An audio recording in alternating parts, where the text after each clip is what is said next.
अस्सलाम वालेकुम नाजरीन, कैसे हो सब लोग। उम्मीद है खैरियत से होंगे। मैं भी ठीक हूँ। आज लेकर आई हूँ स्ट्रॉबेरी की चटनी। तो ये मैंने 4 से 5 स्ट्रॉबेरी ली है।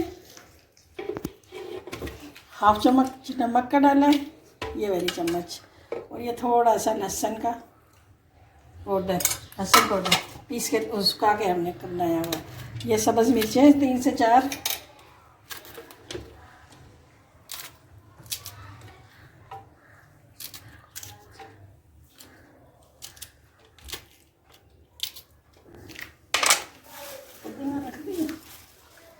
ये थोड़ा सा है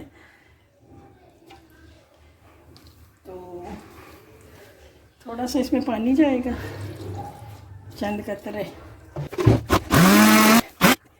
ये हमारी चटनी बिल्कुल तैयार है, बहुत मज़े की बनी है।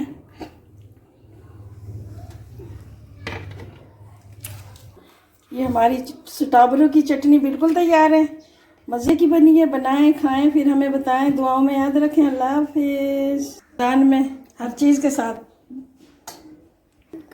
समोसे के साथ खाएं, चिप्स के साथ खाएं, रोलों के साथ खाएं। रमज़ान में हर चीज़ के साथ अच्छी लगती है चटनी। बनाएं, खाएं, फिर हमें बताएं। लाइक करें, शेयर करें, पसंद आए बेल का बटन प्रेस करें। दुआओं में याद रखें। अल्लाह हाफिज़।